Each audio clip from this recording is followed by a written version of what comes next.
Hello my dear students, how are you all. I hope कि आप सब एकदम फिट फाइन और बढ़िया हो। हम शुरू कर रहे हैं एक नया चैप्टर स्पेस मिशन, जो कि आपका चैप्टर नंबर 10 है, क्लास 10 एसएससी महाराष्ट्र बोर्ड का। और ये है फिजिक्स का एक चैप्टर फ्रॉम साइंस वन, और हम देख रहे हैं revision series and exercise series भी मिलेगा आपको। इसका एक्सरसाइज का भी एक्सप्लेनेशन मिलेगा फ्रॉम क्लास 10 महाराष्ट्र बोर्ड। और ऑलरेडी फिजिक्स के बाकी chapter, gravitation, effects of electric current, heat, refraction of light और लेंसेस अपलोड कर दिए गए हैं। ऊपर आई बटन में एक प्लेलिस्ट रहेगा जो आपको मिल जाएगा, ठीक है, उस पर आप सारे देख सकते हो। चलो फिर शुरू करते हैं। ये जो एक्सरसाइज का क्वेश्चन हम डिस्कस करने वाले हैं वो लाइव डिस्कस करने वाले हैं ऑन अनअकैडमी। 100% फ्री क्लास है आज 7 बजे। अगर आप रिकॉर्डेड देख रहे हो, बाद में देख रहे हो, तो नीचे लिंक पे जाके क्लिक करके देख लेना, ठीक है। लिंक डिस्क्रिप्शन में मिल जाएगा आपको, और ये कोड है फ्री देखने के लिए, शुभम 0011। चलिए फिर शुरू करें। देखो, पहला सवाल जो इससे ये चैप्टर का होता है शुरुआत, और वो सवाल है, what is the difference between space and sky. Space और स्काई में क्या फर्क है। नाउ देखो, यहाँ पे मैंने आपको स्काई एक्सप्लेन किया है, फिर मैंने यहाँ पे आपको स्पेस एक्सप्लेन किया है। काफी सिंपल है। देखो क्या कह रहा है, the region of atmosphere where sunlight is scattered and making it visible from the planet sky also includes all the objects that we see outside the earth। मतलब कि वो जगह, स्काई क्या होता है, वो रीजन एटमॉस्फेयर का जहां पे सूरज की रोशनी पूरी तरीके से स्कैटर्ड होती है, फैल जाती है, और आपको चीजें विजिबल होती है। स्काई इंक्लूड करता है वो चीजें अर्थ के बाहर भी जो हम देख पाते हैं। मतलब आप आंख ऊपर करके जहां तक देख पा रहे हो वो सब क्या है, स्काई है। मतलब जहां तक लाइट फैल रहा है और तुम्हें दिख रहा है, वो स्काई है। अब स्पेस क्या होता है, the region beyond the sky is called space. अब जो भी तुम्हें नहीं दिख रहा है स्काई के आगे का, उसके वो आगे का बियॉन्ड द रीजन जो है, वो क्या है, तुम्हारा स्पेस है। देखो, a zone above and around the planet where there is no air to breathe or scatter light. एक ऐसा जगह जहां पे सांस लेने के लिए हवा नहीं है और लाइट भी नहीं स्कैटर होता, उसको स्पेस कहते हैं। स्पेस एक वैक्यूम है लेकिन खाली नहीं है। क्या कह रहा है, space is a vacuum but it is far away from empty. Space vacuum तो है लेकिन वो खाली नहीं है, और स्पेस 3 डायमेंशनल है, ठीक है। काफी सिंपल है। चलो आगे बढ़ते हैं। अब देखो, what are the different objects in our solar system. अगर ये सवाल पूछा जाता है तो हम ये कह सकते हैं कि हमारे सोलर सिस्टम में सन है, हमारे सोलर सिस्टम में प्लैनेट्स है, right, Mercury, Venus, Earth, Mars, Jupiter, Saturn, Uranus, Neptune. और मैं तुम्हें भी एक चीज बता देता हूँ कि इसको सीक्वेंस में कैसे याद रखते हैं, ठीक है। तो मैंने इसको ऐसे याद रखा था, माई, ठीक है, वेरी एजुकेटेड, ठीक है, मदर, ठीक है, जस्ट शॉन अस 9 प्लैनेट। मेरी बहुत पढ़ी लिखी मम्मी ने मुझे दिखाया 9 प्लैनेट। तो एम से होता है मर्क्यूरी, वी से होता है वेनस, ई से होता है अर्थ, एम से होता है मार्स, जे से होता है जुपिटर, एस से होता है सैटर्न, एस यू से यूरेनस, एन से नेपच्यून और पी से प्लूटो। सारे याद करा दिए। चलो फिर आगे बढ़ते हैं। अब आई होप कि तुम्हें यहाँ तक याद हो चुका होगा। ओके, और काफी सिंपल है, राइट, काफी सिंपल है। चलो अब आगे बढ़ते हैं। नाउ बात करते हैं ड्रॉप प्लैनेट्स की। तो ड्रॉप प्लैनेट्स कौन से, ये भी हमारे मतलब स्पेस में है। प्लूटो, सेरस, ठीक है, मेक इरिस, ये सारे हैं। अभी आगे बढ़ते हैं मून। तो हमारे सोलर सिस्टम में मून भी है, राइट।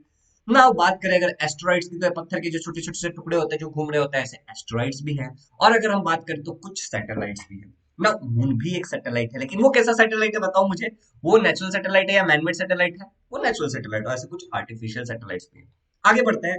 अब यहाँ पे एक सवाल पूछा है, what is meant by satellite. Satellite का मतलब क्या होता है। नाउ सैटेलाइट क्या है, ये एक ऑब्जेक्ट है दैट ऑर्बिट्स और circles around the bigger object like planet. मतलब कि जैसे कि ये माउस है, तो ये बड़ा चीज है, और अगर तुम ये देखोगे तो ये एक छोटा पेन है। अब ये इसके गोल गोल गोल गोल ऐसे घूम रहा है, ऑर्बिट कर रहा है एक स्पेसिफिक फिक्स्ड ऑर्बिट में। किसमें कर रहा है, एक फिक्स्ड ऑर्बिट में। तो यहाँ पे तुम्हें ऊपर दिख रहा होगा काफी सारे ऑर्बिट्स है, राइट। यहाँ पे देखो, ग्रीन कलर का है, येलो कलर का है, ब्लू कलर का है, वायलेट कलर का है ना। सैटेलाइट जो होते हैं वो दो टाइप के हो सकते हैं। एक तो वो आर्टिफिशियल सैटेलाइट हो सकते हैं, एक तो नेचुरल सैटेलाइट हो सकते हैं। क्या कहा सर, सैटेलाइट दो टाइप के हो सकते हैं, आर्टिफिशियल हो सकते हैं और नेचुरल हो सकते हैं। नाउ टॉकिंग अबाउट, अगर तुमसे मैं एक सवाल पूछता हूँ, how many natural satellite does earth have. तो earth has only one natural satellite, उसका नाम क्या है, earth has only one natural satellite, और वो तुम्हें दिख रहा है मून, राइट। आगे बढ़े। अब तुमसे कुछ सवाल पूछूंगा, तुम्हें इसका नीचे कमेंट में जवाब देना है, ठीक है। सारे कमेंट अलग अलग करना, एक ही साथ सारे कॉमा डाल डाल के मत कर देना, काफी कंफ्यूजन होता है देखने में, क्योंकि सच में मैं रीड करता हूँ, राइट। ठीक है, the man made device that revolve around the earth like any other planet are called as dash. क्या उसे सैटेलाइट कहते हैं। देखो यहाँ पे सुन लो पहले, मैन मेड बोला है, मैन मेड बोला है, एग्जाम में पूछा जाता है सवाल। क्या वो सैटेलाइट होता है, क्या वो मैन मेड सैटेलाइट होता है, क्या वो नेचुरल सैटेलाइट होता है, नन ऑफ द अबव। क्योंकि मैन मेड बोला है तो तुम समझ गए, इशारा काफी है समझदार को। Planet earth has dash natural satellite, 1 2 3 0। कितने हैं अभी तुम्हें बताया था। स्पेस मिशन के बारे में आप फाइनली बात करते हैं, काफी सारे बेसिक्स बेसिक्स की बात कर ली, अब स्पेस मिशन की बातें करते हैं। देखो, ये जो हमारा इंसान था, ये हमेशा जानने के लिए तत्पर नहीं, क्यूरियस था। ये हमेशा क्या था, क्यूरियस था, बाहर की चीजों को देखने के लिए, अपने नॉलेज के हॉरिजॉन्स को बढ़ाने के लिए। तो क्या लिखा है, curious about unknown places and always eager to expand the horizons of knowledge. इंसान हमेशा व्याकुल था ज्यादा ज्यादा जानने के लिए, ज्यादा ज्यादा जानने के लिए, उसको बहुत ज्यादा जानना था, हर चीजों के बारे में जानना था। उसके अंदर डीप क्यूरोसिटी थी। ये जो सितारे चमक रहे हैं उसके बारे में उसको डीप क्यूरोसिटी थी कि ये रात के अंधेरे में तारे सितारे चमकते क्यों हैं। इसके अलावा उसको सपना था उसका कि मैं स्पेस पे जाना चाहता हूँ, उड़ना चाहता हूँ। यार यू गेट इट, इंसान का ये सपना था। अब यही सब चीजों के कारण उसने खोज करना स्टार्ट किया। से मतलब क्यूरियोसिटी के कारण उसने सवाल पूछने स्टार्ट किए, कैसे होता है, क्यों चमकते हैं, नहीं चमकते, और उसने स्पेस मिशन यहाँ से शुरू हुई। तो देखो, substantial development in technology, specially in space technology in later half 20th century resulted in development of spacecraft and making space watch possible. मतलब जो धीरे धीरे जो डेवलपमेंट हो रहा था, जो सबसे सब्सटेंशियल डेवलपमेंट हो रहा था टेक्नोलॉजी में और स्पेशली स्पेस टेक्नोलॉजी में, उसने letter half of 20th century, ठीक है, जब 20th सेंचुरी का जो लास्ट वाला हिस्सा था, उसमें क्या हुआ, स्पेस क्राफ्ट बना। ठीक है, लोगों ने स्पेस क्राफ्ट बनाना स्टार्ट किया और स्पेस वॉयज पॉसिबल हुआ। वॉयज मतलब यात्रा, ठीक है।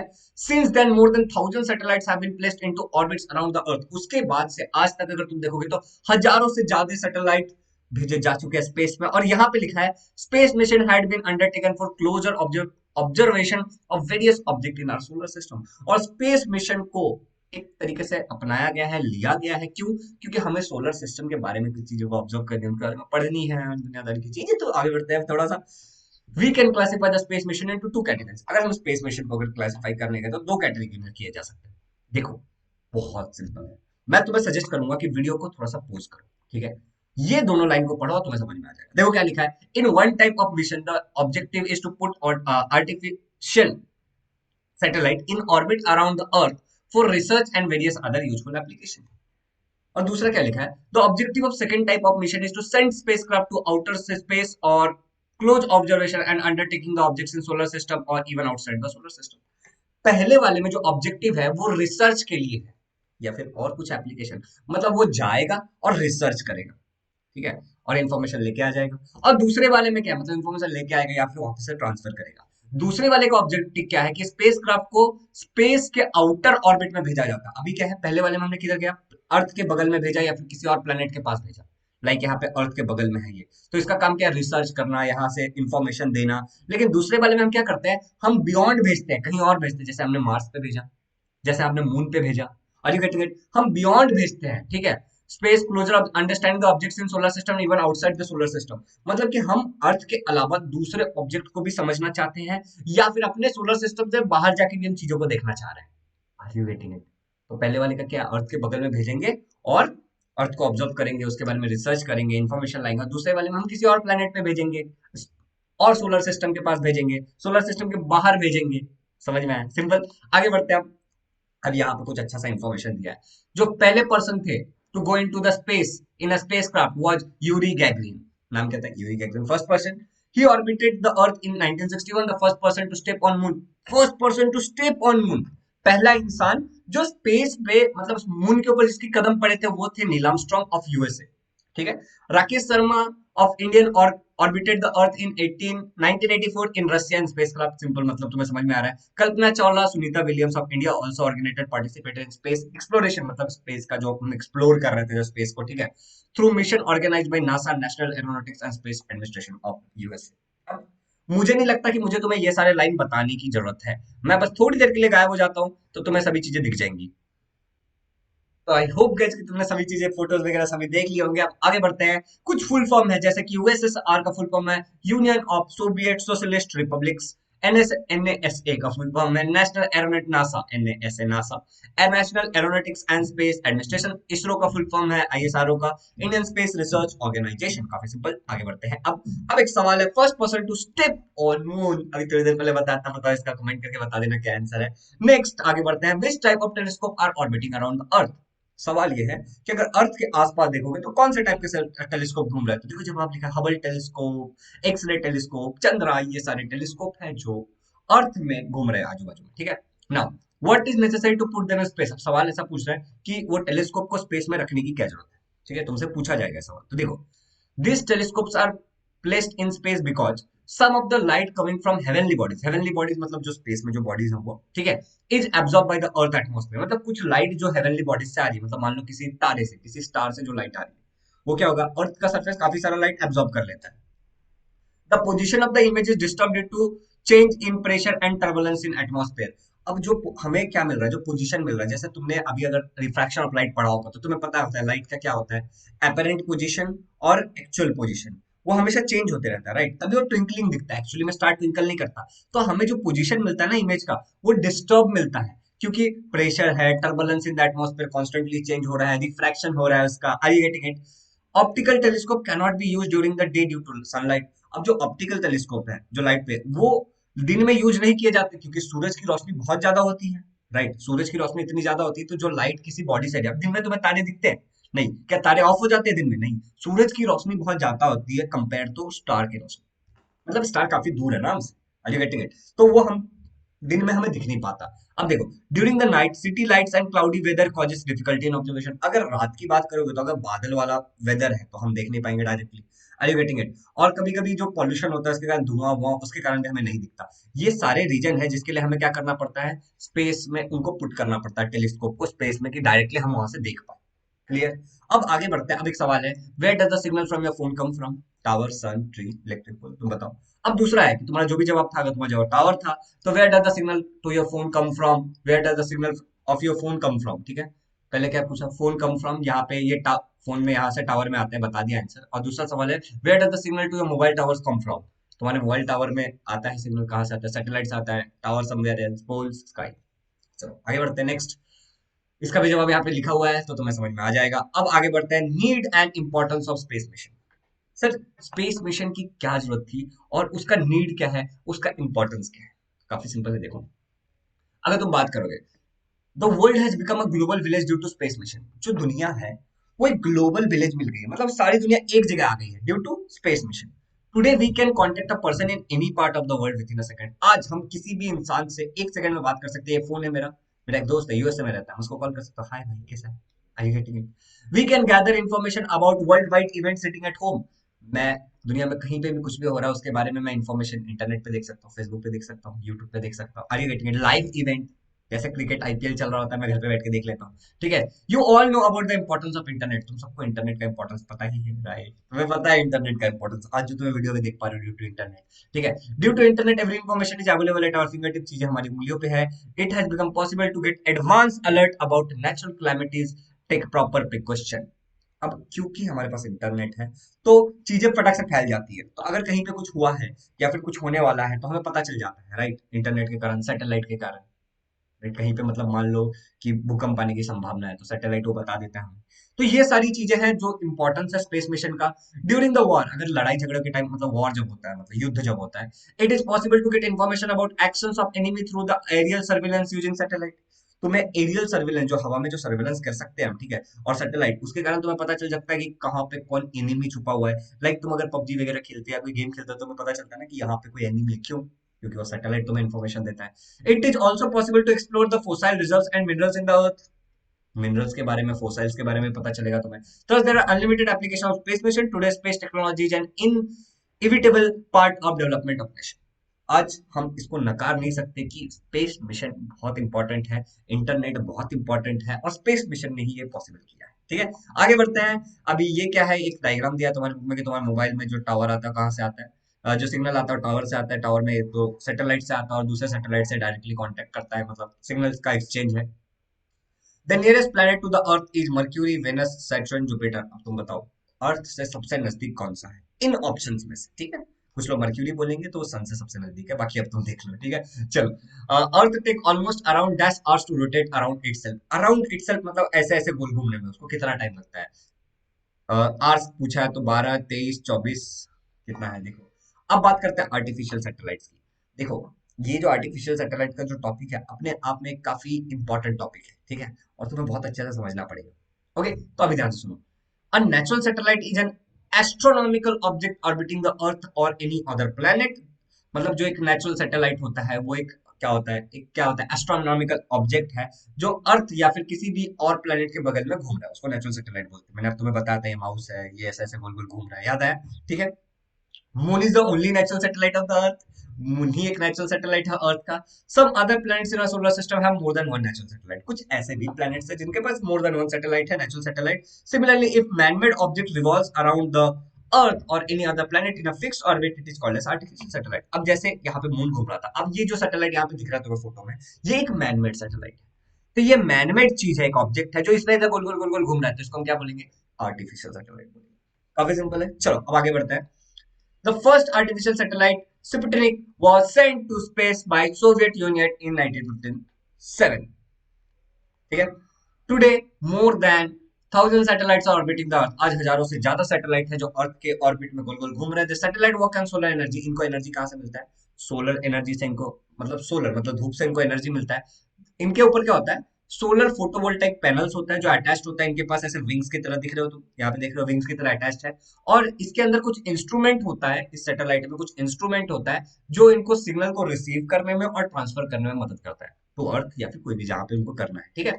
अब इसके अलावा ये जो सैटेलाइट है have various other instrument depending on their function. इस सैटेलाइट, किस सैटेलाइट का क्या यूज है उसके हिसाब से उसमें कई सारी चीजें हो सकती है, कई सारे इंस्ट्रूमेंट हो सकते हैं। This satellites are sent into space to perform various function. और अलग अलग सैटेलाइट को अलग अलग फंक्शन के लिए डाला जाता है। जैसे कुछ सैटेलाइट को यहाँ सिग्नल ट्रांसफर के लिए किया जाता है, जैसे तुम्हारे टीवी में जो सिग्नल आ रहा है, ठीक है। कुछ सैटेलाइट को इसलिए डाला जाता है कि तुम्हें वो रोड के मैप्स वगैरह बता सके, ठीक है। कुछ सैटेलाइट को इसलिए भेजा जाता है कि वो खाली ऑब्जर्व कर सके।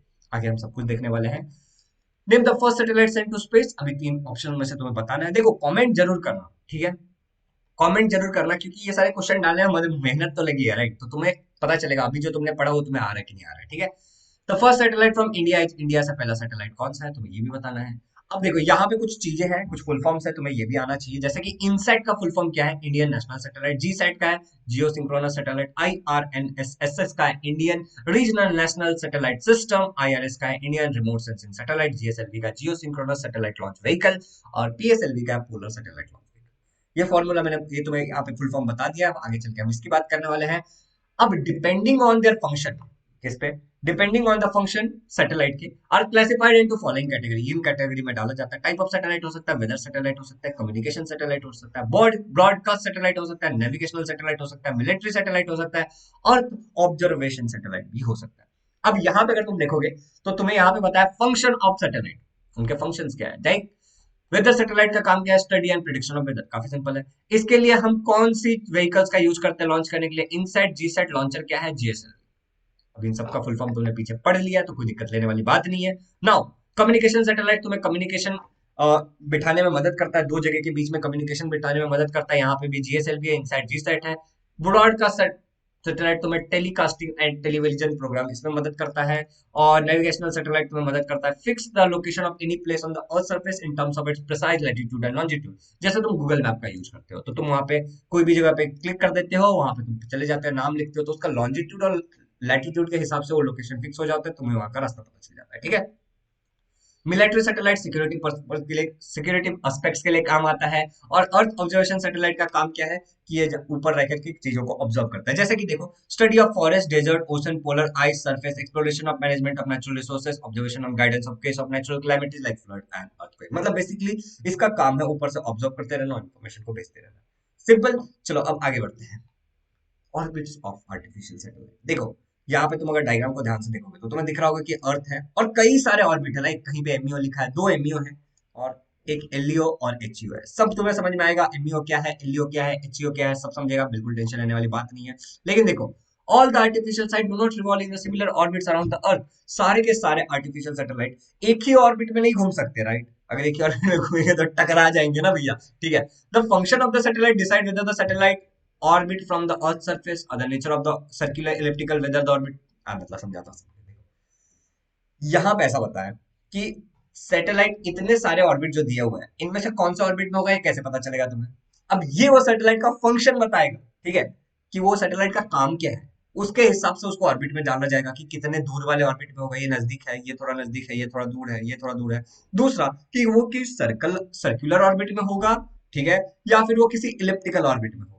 अरे गेट गेट। अब उसका जो ऑर्बिट होगा वो इस तरीके से सीधा होगा, इक्वेटर की तरफ होगा या पोलर की तरफ होगा, पोल्स की तरफ होगा या इक्वेटर की तरफ होगा। ये टोटली उस सैटेलाइट के फंक्शन पे डिपेंड करता है। सिंपल। अब आगे बढ़ते हैं। To put a satellite in proper orbit, specific height above the Earth's surface, the satellite is taken to a height using a satellite launcher.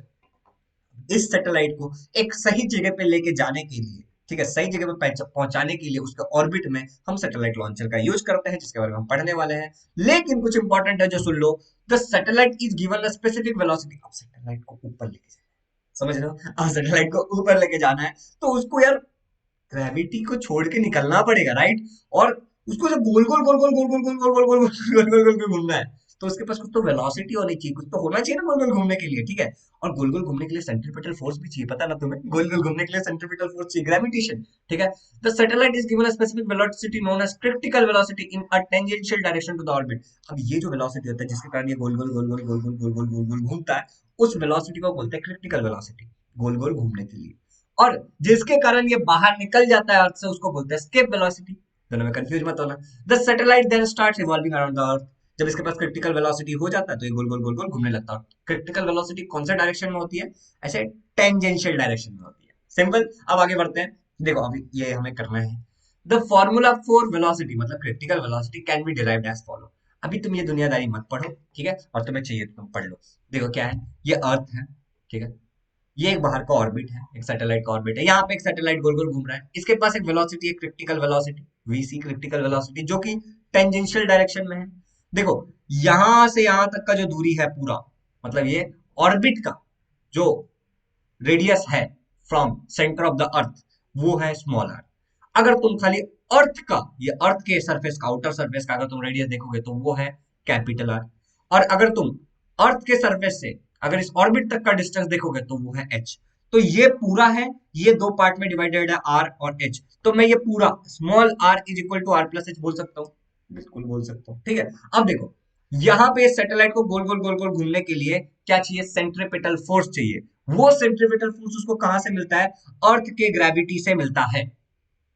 क्यों? क्योंकि सेंट्रीपिटल का मतलब होता है डायरेक्टेड टुवर्ड्स द सेंटर, तो वो हमेशा इधर जाने की कोशिश करता है सेंट्रीपिटल के कारण, सेंटर की तरफ, ठीक है। तो देखो the centripetal force required by providing the gravity is provided by gravity of the अर्थ। जो रोटेट होने के लिए, जो गोल गोल घूमने के लिए जो उसको सेंट्रीपिटल फोर्स चाहिए, कौन दे रहा है? अर्थ की ग्रेविटी दे रही है। अब आगे बढ़ते हैं। देखो सेंट्रीपिटल फोर्स कहां से मिल रहा है? ग्रेविटेशनल फोर्स अब between the earth and satellite, तो दोनों इक्वल होगा। तो मैं क्या कह रहा हूँ, सेंट्रीपिटल फोर्स का फॉर्मूला डाल रहा हूँ, एमवी स्क्वायर अपॉन आर, ये सेंट्रीपिटल फोर्स का फॉर्मूला है।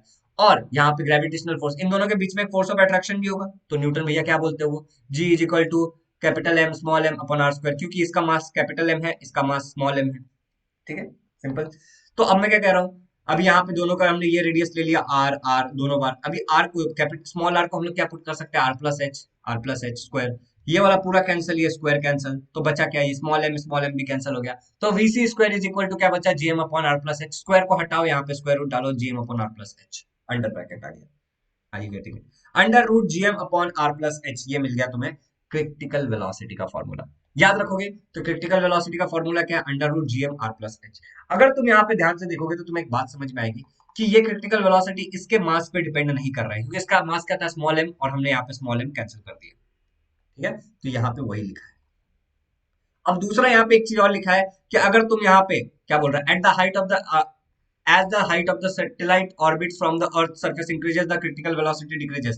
मतलब कि अगर तुम हाइट को इंक्रीज करोगे, यहाँ पे जैसे ये फॉर्मूला तुम्हें क्या मिला था, v, ठीक है, critical is equal to under root GM, ठीक है, अपॉन आर प्लस एच। तो अगर तुम ये हाइट, जो यहाँ पे जो हाइट है, अगर इसको इंक्रीज करोगे तो ये डिक्रीज होगा। तुम्हें पता है जब भी कोई भी चीज डिनोमिनेटर में जाता है तो इनवर्सली प्रोपोर्शनल, सिंपल। तो वही यहाँ पे लिखा है और कुछ नहीं है। अब आगे बढ़ते हैं, ठीक है, क्योंकि इनवर्सली प्रोपोर्शनल हाइट से इसके अगर ये बढ़ाओगे तो ये घटेगा, ये घटाओगे तो ये बढ़ेगा। आगे बढ़ते हैं। अब आगे बढ़ते हैं। अब जो हमारे सैटेलाइट्स होते हैं, ठीक है, वो ऑर्बिट उसके तीन टाइप के होते हैं। हाई अर्थ ऑर्बिट होता है, मीडियम अर्थ ऑर्बिट होता है और लो अर्थ ऑर्बिट होता है। कितने हो सकते हैं? हाई अर्थ ऑर्बिट हो सकते हैं, मीडियम अर्थ ऑर्बिट हो सकते हैं, या फिर लो अर्थ ऑर्बिट हो सकते हैं। और तुम्हें पता है मेरे पास दोनों खाली बोतल है आज। ठीक है, चलो एनी विच में यहाँ पे उनका डिस्टेंस लिखा हुआ है और आगे हम पढ़ने वाले हैं, तो अभी डिस्कस नहीं करते। ये है डायग्राम। मेरे हिसाब से ये डायग्राम तुम्हें याद कर लेना चाहिए। अगर तुम मुझसे पूछोगे तो आई विल सजेस्ट कि तुम्हें ये डायग्राम याद कर लेना चाहिए। समझ में आया?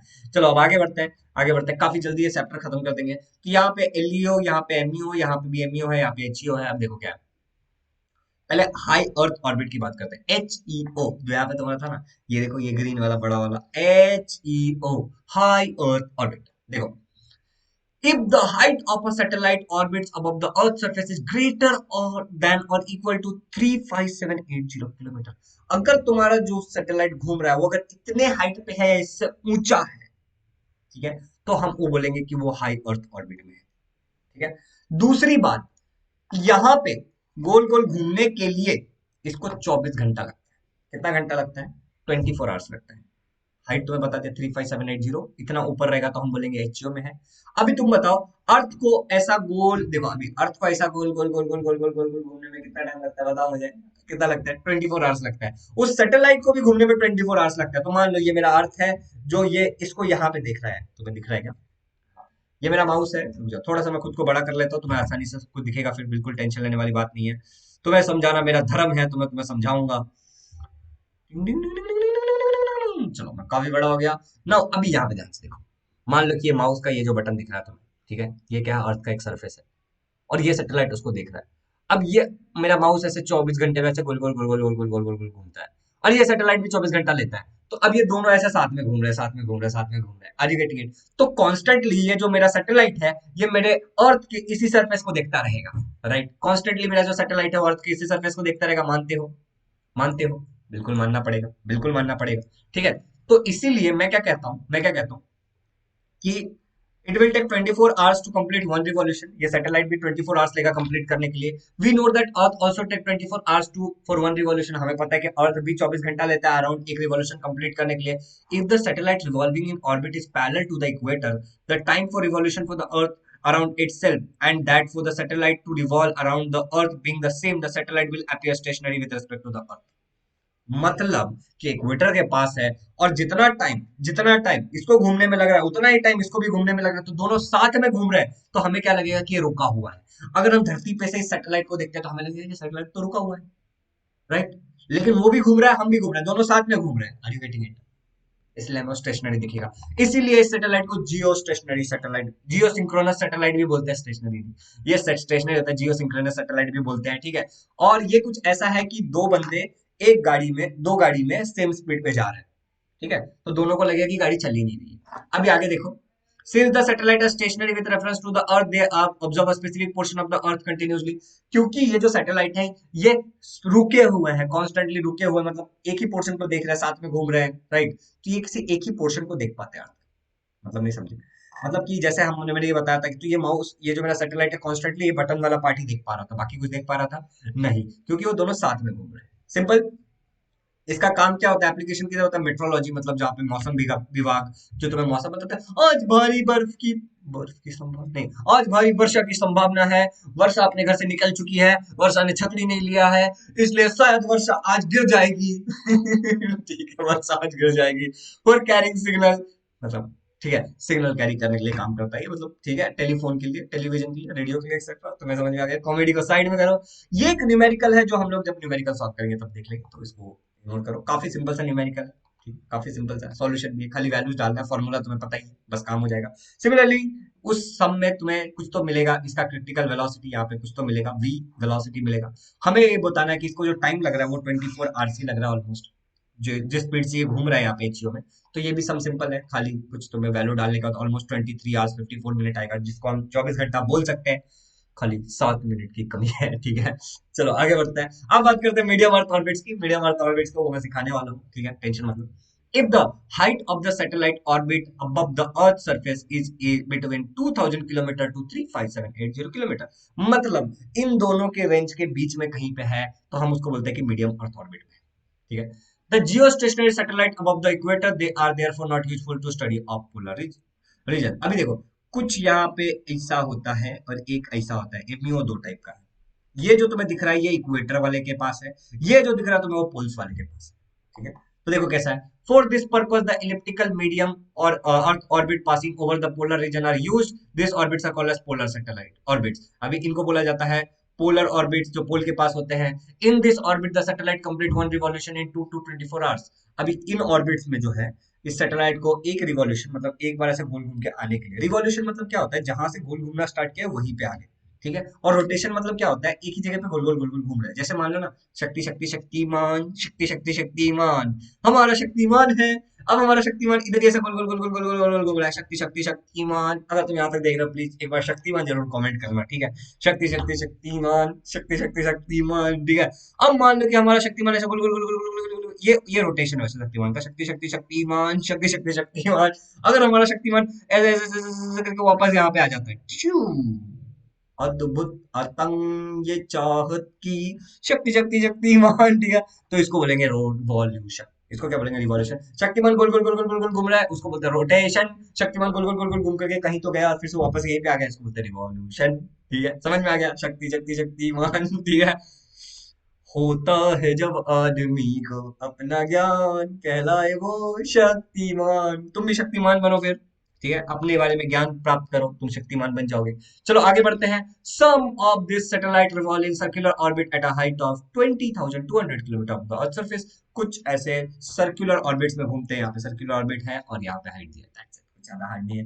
देखो, लो अर्थ ऑर्बिट, लो अर्थ ऑर्बिट, ठीक है, लो लो अर्थ ऑर्बिट, एलईओ भी कहते हैं इसको, यहाँ पे देख रहे हो तुम, ठीक है। If the height of the satellite, दिख रहा है तुम्हें डायग्राम, दिख रहा है, ठीक है। If the height of the satellite orbit above the earth surface is in between 180 kilometre to 2000 kilometre, the orbits are called as low earth orbit, ठीक है। The satellite are used for scientific experiment and atmospheric studies, revolve in low Earth orbit। जो लो earth orbit में घूमते हैं उनका काम क्या है, साइंटिफिक स्टडी, एक्सपेरिमेंट, ठीक है, और थोड़ा सा एटमॉस्फेरिक स्टडीज के बारे में काम आता है, ठीक है। उसके बाद depending on the height of their orbits, की इनका ऑर्बिट का कितने हाइट, अभी देखो इतना बोल दिया 180 से 2000 किलोमीटर बोल दिया, लेकिन 180 और 2000 किलोमीटर में बहुत फर्क है। इनके बीच में कहीं भी हो सकता है, तो इनके बीच में कहाँ पे, समझ रहे हो ना, ठीक है। ठीक है, रिवॉल्व इन अराउंड 90 मिनट्स, तो वो कहाँ पे है इसके हिसाब से एक रिवॉल्यूशन, शक्ति शक्ति शक्तिमान, वापस आने में 90 मिनट्स तक लगता है उसको। International space station and Hubble telescope also revolve in low earth orbit. तुम्हारा जो हबल टेलीस्कोप लाइट वाला, ठीक है, और जो इंटरनेशनल स्पेस स्टेशन का जो है वो भी क्या होता है, यहीं पे घूमता है, लो अर्थ ऑर्बिट। समझ में आ गया, चलो आगे बढ़ते हैं। Total number of orbits for revolution of artificial satellite is 1 2 3 4, क्या है जरा बता देना कमेंट में। इसके बाद earth takes almost dash due to revolve around the sun. Sun के बगल में ऐसा रिवॉल्व करके वापस आने के लिए एक जगह पे अर्थ को कितना लगता है, नॉर्मल सालों की बात कर रहे हैं, लीप ईयर की बातें नहीं कर रहे हैं हम। 365, 366, 377, 388 बता देना, ठीक है। द वैल्यू ऑफ जी, जी की वैल्यू क्या होती है, कैपिटल जी की वैल्यू क्या होती है, 6.6 into 10⁻11 newton metre upon kg square, या फिर newton metre kg square, newton metre kg square, none of the above. क्या है इसमें से आंसर बता देना, ठीक है, बताना जरूर, ठीक है। मेरे को तो पता नहीं क्यों क्यों क्या पता नहीं कौन सा है, ठीक है। The value of small g is, क्या है स्मॉल जी की वैल्यू क्या है, 8.9 है या 9.8 है या 9 है या 7.8 है, ये भी बता देना। यूनिट जी का क्या होता है, मीटर पर second square, metre square upon second square, metre square upon second, या फिर नन ऑफ द अबव, ये भी बता देना। और कमेंट करना जरूर, सिंपल है, तुम्हारे नॉलेज के लिए चल रहा है। सैटेलाइट लॉन्च व्हीकल्स के बारे में पढ़ना। अब यार बहुत बड़ी रिकॉर्डिंग कर ली हमने, इसको पढ़ने का मन नहीं कर रहा। ओ, रिकॉर्डिंग में बंदी होने वाली थी, नहीं हुई। बम, यू सो स्मार्ट, ठीक है। तुम सोच रहे हो मैं कितने मजे करता हूँ ना रिकॉर्डिंग में, बहुत मजे करता हूँ मैं, देखो। और ये वन शॉट वाला मजा नहीं, मतलब मुझे बड़ा ही मजा आता है। अब देखो क्या है यार, छोटा सा टॉपिक पढ़ाओ, फिर वीडियो बनाओ, फिर यार सो जाओ, फिर दूसरे दिन सारा सेटअप करो, फिर से थोड़ा सा वीडियो बनाओ, बहुत बहुत समय की बर्बादी होती है। इसमें क्या है, एक बार बैठो पूरा चैप्टर लेकर के, स्वाहा, और फ्लो भी बैठता है ना जो सीखेगा उसको, राइट, जो सीखेगा उसको फ्लो भी बैठेगा, उसका 10 वीडियो नहीं जानी पड़ेंगे उसको।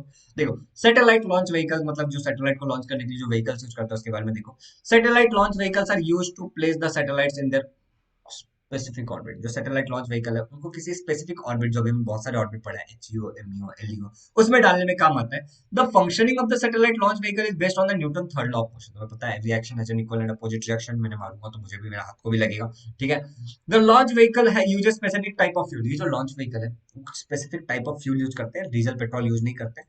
The gas produced due to combustion of the fuel expand due to its high temperature and expelled forcefully through the nozzles and rear side of the launch vehicle। मतलब जब हम यहाँ पे कंबशन करते हैं वो फ्यूल का, तो जोरदार गैस निकलता है और यहाँ से इसके कारण ये ब्लास्ट जैसा कुछ होता है और ये आगे निकलेगा यहाँ से और ये सैटेलाइट ऊपर जाएगा। सिंपल। आगे देखो क्या लिखा है। As the reaction of this a thrust acts on the vehicle which drives the vehicle into the space। और इसी कारण से इधर से ऐसा नीचे से धुआं निकल रहा है, उसको स्पेस में लेके जाते हैं। The structure of the launch vehicle is decided by the weight of the satellite and the type of the orbit। अब तुम्हें कौन से ऑर्बिट में लेके जाना है, एलईओ, एमईओ, एचईओ, कहाँ तक लेके जाना है उसमें भी, ठीक है। और तुम्हारे पास क्या है सैटेलाइट में, कितना वजन है सैटेलाइट का, और उसका जो वेट है इस पे डिसाइड होगा, मतलब सैटेलाइट का वेट, ठीक है, कि इसको कहाँ तक लेके जाना है और उसको क्या लेके जाना है, ठीक है। The fuel of the vehicles also depends on this. अब देखो कितना दूर जाना है, मान लो कि मुझे यहाँ से 1 किलोमीटर दूर जाना है, तो मेरी गाड़ी में थोड़ा सा पेट्रोल रहेगा तो काम हो जाएगा। लेकिन यहाँ से मुझे 100 किलोमीटर दूर जाना है, तो मुझे इस बात का सोचना पड़ेगा ना कि कितना फ्यूल चाहिए, ठीक है। तो किस ऑर्बिट में जाएगा इसके हिसाब से फ्यूल का भी सोचना पड़ता है। और ये जो फ्यूल है ना एक मेजर पोर्शन फॉर्म करता है। जैसे गाड़ी में ही मान लो कि अगर तुम 1-1.5 किलोमीटर जा रहे हो तो तुम्हारे गाड़ी में थोड़ा पेट्रोल रहेगा तो काम हो जाएगा। लेकिन अगर तुम्हारे को बहुत दूर जाना है, लंबी यात्रा पे जाना है, तो तुम एक्सेस पेट्रोल लेके जाओगे, राइट। और तुम्हें पता है कि बीच में शायद पेट्रोल पंप आता भी नहीं है, तो तुम तुम्हारे कार वार में एक्स्ट्रा डालोगे ना, अगर बाइक वाइक है तो उसके डिक्की विक्की में एक्स्ट्रा 2-4 बॉटल में पेट्रोल डालोगे ना यार, समझ रहे हो, तो एक्स्ट्रा रखना पड़ता है। तो ये फ्यूल भी मेजर पोर्शन फॉर्म करता है total weight of the satellite का। तो एक्स्ट्रा नहीं रख रहे हम, लेकिन सैटेलाइट में जो वेट है मेजर वो फ्यूल से है, ठीक है। चलो, thus the vehicle has to carry a large weight of fuel in it। ये vehicle को बहुत ज्यादा वेट फ्यूल कैरी करना पड़ता है। To overcome this problem launch vehicle come with more than one stage। अब इसी प्रॉब्लम को, क्योंकि इतना सारा फ्यूल लेके जा रहे हैं, एक बार फ्यूल यूज हो गया तो टंकी भारी पड़ रहा है, सैटेलाइट को तो ऊपर जाना है, इतना वजन लेके क्या करेगा ले जाके फालतू में। तो अलग अलग स्टेजेस होते हैं, ठीक है। Due to this the weight of the vehicle can be reduce step by step after launching. तो मैं तुम्हें समझाता हूँ कैसा होता है, गेम समझाता हूँ सिंपल, ठीक है। देखो, मान लो मान लो कि ये 2 स्टेजेस है सैटेलाइट पे, ठीक है, ये 3 स्टेजेस है और यहाँ पे फाइनली तुम्हारा सैटेलाइट है।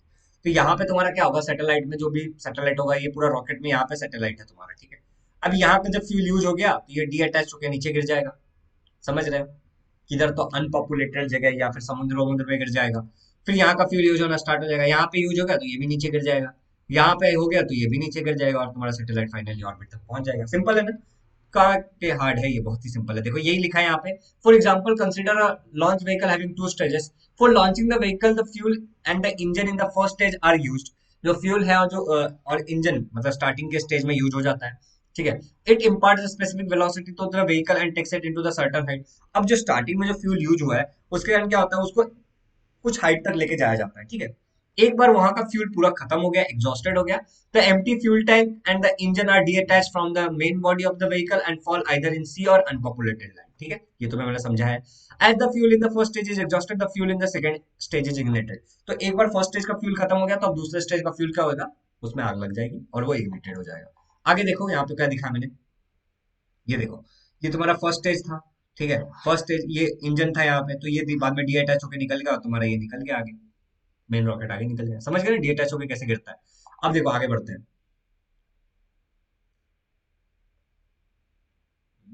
ये क्या है, लेकिन हमने बोला कि 2 स्टेज है, लेकिन कभी जरूरी नहीं है कि 2 ही स्टेज हो, 2 से ज्यादा भी स्टेजेस हो सकते हैं, ठीक है। और 2 से ज्यादा ही स्टेजेस होते हैं बेसिकली। अब देखो यहाँ पे हमने एग्जांपल लिया है, the structure of polar satellite launch vehicle PSLV developed by ISRO of India, ठीक है। यहाँ पे अगर तुम देखोगे तो यहाँ पे क्या बताया है, यहाँ पे इंजन है, engine using solid fuel which provide the initial thrust. फिर यहाँ पे अगर तुम देखोगे तो यहाँ पे फर्स्ट स्टेज है जो सॉलिड फ्यूल यूज करता है, सेकंड स्टेज है जो लिक्विड फ्यूल यूज करता है, थर्ड स्टेज जो सॉलिड फ्यूल यूज करता है, फोर्थ स्टेज जो है वो लिक्विड फ्यूल यूज करता है, और यहाँ पे तुम्हारा सैटेलाइट है। ये स्ट्रक्चर है इसका, ये याद रखना, सिंपल है। अब हमारा जो हम जा रहे हैं हमारे आखिरी टॉपिक की तरफ जा रहे हैं, कुछ ही छोटी मोटी चीजें हैं और ये खत्म हो जाएगा, ठीक है। तो अभी हमें पढ़ना है mission away from the earth. मतलब अर्थ से दूर कुछ मिशन किए हमने, हमें उसके बारे में पढ़ना है। तो देखो क्या लिखा है, कि as we have seen above artificial satellite are being used for making life more and more enrich, life को बहुत ही ज्यादा अच्छा बनाने के लिए और भी ज्यादा आसान बनाने के लिए हम आर्टिफिशियल सैटेलाइट का यूज करते हैं. However, the previous standard we have learned about the telescope abroad and satellites that are used to gather information about various objects in the universe. ये पढ़ा है तुमने. Similarly, some space mission are used to gain further knowledge about the universe. इसी तरीके से कुछ space mission ऐसे भी थे जो मतलब यूनिवर्स के अर्थ को छोड़ करके किसी और चीज के बारे में भी इंफॉर्मेशन लेने के हमें काम आए.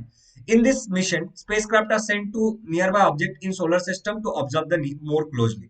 नियर बाय जो भी ऑब्जेक्ट है हमारे सोलर सिस्टम में अर्थ के, जैसे मार्स है, मून है, वहां पे हमने क्या किया, हमने स्पेसक्राफ्ट को भेजा और उसको ऑब्जर्व करने के लिए बोला. अब इनमें से देखो क्या बोला है, new information has been obtained from such mission, it is helping us to understand the creation and evolution of our solar system. अब ये जो हमें यहाँ से इंफॉर्मेशन लेकर के आता है, ये इंफॉर्मेशन से हमें क्या हुआ, क्रिएशन और इवोल्यूशन के बारे में समझ में आया. For such missions, spacecraft must escape the Earth gravitational force and travel into outer space. अभी इस चीज के लिए अर्थ को ना, जो सैटेलाइट है तुम्हारा, इसको अर्थ की ग्रेविटेशनल इन्फ्लुएंस से बाहर जाना पड़ेगा, right? To achieve this, initial velocity of a moving object must be greater than the escape velocity of the Earth, as we have learned in the chapter of gravity. तुमने gravitation में पढ़ा था कि अगर किसी भी चीज को अर्थ के ग्रेविटेशनल इन्फ्लुएंस से बाहर जाना है तो उसके पास एक वेलोसिटी होनी चाहिए, उसको कहते हैं escape velocity. ये तुमने लास्ट टॉपिक पढ़ा था ग्रेविटेशन, ठीक है? अब आगे बढ़ो. Escape velocity of on a planet can be obtained by using the following formula. ये दो फॉर्मूला है escape velocity लाने का, ये तुमने ग्रेविटेशन में बहुत अच्छे से पढ़ा है. यहाँ पे सभी चीजों की वैल्यूज दी है. अगर तुम यहाँ पे सारे वैल्यूज डालते हो फॉर्मूला में, तो तुम्हें जो escape velocity मिलता है अर्थ के लिए वो कितना मिलता है, 11.18 किलोमीटर पर सेकेंड. मतलब 11 किलोमीटर अगर एक सेकंड में तुम्हारा जो स्पेस क्राफ्ट है वो अगर ट्रैवल कर रहा है तो अर्थ के ग्रेविटेशनल इन्फ्लुएंस से बाहर चला जाएगा, इससे ज्यादा होना चाहिए. समझ रहे हो?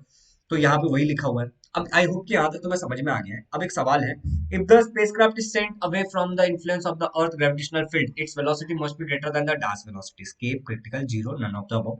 और अगला जो क्वेश्चन है वो है, if the spacecraft has to be sent away from the influence of the earth gravitational field, its velocity must be dash than the escape velocity. अब ये दोनों सवाल में तुम्हें जवाब भी मिल जाएगा, तो तुम्हें जवाब देना है, ठीक है? जरूर लिखना, मैं देखूंगा कि कौन इतना यहाँ तक देख रहा है, ठीक है? The formula of escape velocity ये है, ट्रू या फॉल्स ये भी बताना, ठीक है?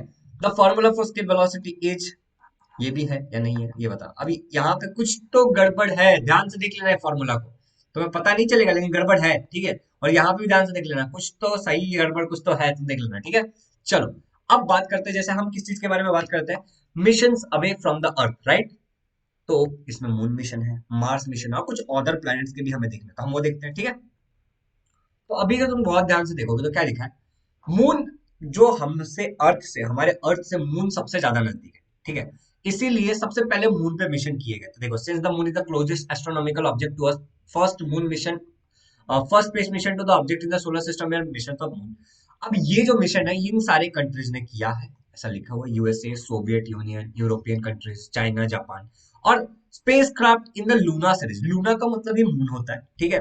तो लूनर मिशन अगर रहेगा तो तुम समझ जाना मून, ठीक है? Luna series by sent by Soviet union reach near the moon. ये जो सोवियत यूनियन ने जो एक स्पेसक्राफ्ट भेजा था लूना सीरीज का, वो मून के पास पहुंचा था.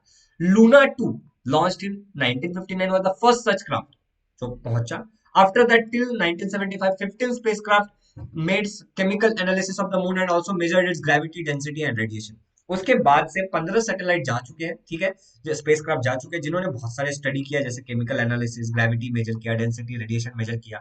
और लास्ट जो 4 क्राफ्ट थे, 4 क्राफ्ट जो मून के ऊपर गए, मून के ऊपर उतरे और वहां से सैंपल ऑफ स्टोन भी लेकर के, ठीक है?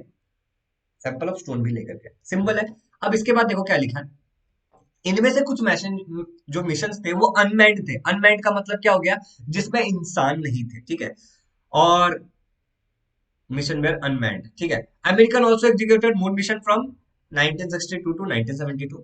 The speciality of this mission was some of this were manned mission. तो जो अमेरिका ने जो मिशन किया था वो मैन्ड मिशन था, मतलब उसमें इंसान भी थे. नील आर्मस्ट्रांग पहले बंदे थे जिन्होंने मून के ऊपर अपना पांव रखा था. 2008 में इसरो ने भी एक सैटेलाइट भेजा था, चंद्रयान 1, जो मून के ऑर्बिट में सक्सेसफुली प्लेस्ड किया गया. उसके बाद it has sent useful information to the earth for about a year. काफी सारे यूजफुल इंफॉर्मेशन उसने अर्थ में भेजा. और सबसे इंपॉर्टेंट जो डिस्कवरी था लूनर मिशन या फिर मून मिशन का, वो था presence of water on moon, कि चांद पे पानी है. और ये किसने बताया था, इंडिया ने. सबसे पहले India has discovered this. Simple, जो जो मैंने हिंदी में समझाया है उसको हिंदी में लिख लेना, उसी को याद रखना, एग्जाम में इंग्लिश में लिख देना. सिंपल। चलो अब बात करते हैं मार्स मिशन की। अब मून के बाद नेक्स्ट टू मून जो एस्ट्रोनॉमिकल ऑब्जेक्ट है हमारे नजदीक वो है मार्स, ठीक है। इसको हिंदी में लिखते जाओ। Many nation send spacecraft to the moon. Mars, Mars में बहुत सारे इन्होंने बहुत सारे देश ने अपना स्पेसक्राफ्ट भेजा है। मार्स मिशन डिफिकल्ट है और ऑलमोस्ट आधे से ज्यादा मिशन नहीं हो पाए, अनसक्सेसफुल रहे। लेकिन इसरो ने कमाल कर दिखाया और हमें उस बात का प्राउड फील करना चाहिए। द स्पेसक्राफ्ट मंगलयान, ठीक है, मंगलयान मिशन, मंगल देखा है ना तुमने, मंगलयान जो कि इसरो ने बनाया था और मिनिमम खर्चे पे बनाया था, ठीक है, उसको उन्होंने लॉन्च किया था नवंबर 2013 में, और उसको मार्स के उसमें डाल दिया गया, ऑर्बिट में सक्सेसफुली डाल दिया गया इन सितंबर 2014। काफी टाइम लग गया ना ऑर्बिट में डालने में। देखो, it obtained useful information about the surface of the Mars and atmosphere around it. तो उसने यूजफुल इंफॉर्मेशन दिया मार्स के बारे में और उसके आसपास के सरफेस के बारे में। सिंपल, जो मैंने हिंदी में बताया उसको हिंदी में लिख लेना और एग्जाम में तुम्हें इंग्लिश में लिखना है। समझ में आया? तुम्हें सब याद रहेगा, काफी सिंपल है ये। अब आगे बढ़ते हैं, मिशन टू अदर प्लैनेट्स। अब मैं क्या कह रहा हूँ, जैसे मून पे मिशन इंपॉर्टेंट है वैसे other planets, other astronomical objects के लिए भी इंपॉर्टेंट था। अब ये बहुत ही सिंपल है, काफी सारा ज्यादा सिंपल है, तो तुम ये खुद पढ़ लेना, ठीक है। अब देखो, इंडिया एंड स्पेस टेक्नोलॉजी, ये भी बहुत सिंपल है। इसमें क्या है, देखो, many mission has been executed by other planets also. In some of this mission spacecraft orbited the planet, some landed on the planets and some just passed near the planet and observed them. मतलब कि कुछ mission में जो spacecraft था वो planet पे गया, कुछ में ऐसे गोल गोल घूमा और कहीं पे तो ऐसे बस पास करके एक बार देख के निकल गया। सिंपल, ठीक है। और क्या लिखा है यहाँ पे, बस कुछ डस्ट लेकर के आया, स्टोन लेकर के आया, बस और कुछ नहीं है, फालतू है, ठीक है। और ये सब हम क्यों कर रहे हैं, ओरिजिन और इवोल्यूशन को समझने के लिए स्पेस की। अब इंडिया एंड स्पेस टेक्नोलॉजी, ये अगर मैं तुम्हें बोलूं, अगर मेरा पूछोगे तो मैं बोलूंगा कि तुम्हें खुद पढ़ना चाहिए। काफी सिंपल है, ठीक है। जैसे हर एक पॉइंट्स को मैंने एक्सप्लेन किया है, अभी तक तुम्हें समझ में आ गया होगा कि पढ़ने का सही तरीका क्या है, राइट। अभी तक तुम्हें ये समझ में आ गया होगा कि तुम रीड करो, हिंदी में उसको समझो, हिंदी में याद रखो और इंग्लिश में जाके लिख दो, या तुम्हारे जो भी लैंग्वेज में तुम मराठी में सोचते हो तो मराठी में याद रखो, मराठी में लिख लो, और उसके बाद उसको जाके इंग्लिश में एग्जाम में लिख देना। अगर तुम इंग्लिश मीडियम से, अगर मराठी मीडियम से हो तो मराठी में लिख देना। सिंपल। तो जैसे चलो मैं एक दो लाइन तुम्हें समझा देता हूँ। देखो, India also has made remarkable progress in the science and technology of launch vehicle. Simple है, इंडिया ने भी काफी ऐसा प्रोग्रेस किया है जिसको हमें नजरअंदाज नहीं करना चाहिए और नजरअंदाज किया नहीं जा सकता। Various type of launch vehicle have been developed to put satellite having weight up to 2500 kg into all types of orbit. जो भी ऑर्बिट्स है, एचईओ, एमईओ, एलईओ, उन सब में हम सक्सेसफुली पुट कर सकते हैं किसको, आर्टिफिशियल सैटेलाइट को, अप टू 2500 केजी। इंडिया ने ऐसा बनाया है। PSLV and GSLV are two important launches. PSLV polar satellite launch vehicle, GSLV geosynchronous launch vehicle, ये भी इंपॉर्टेंट दो लॉन्चर है, ठीक है।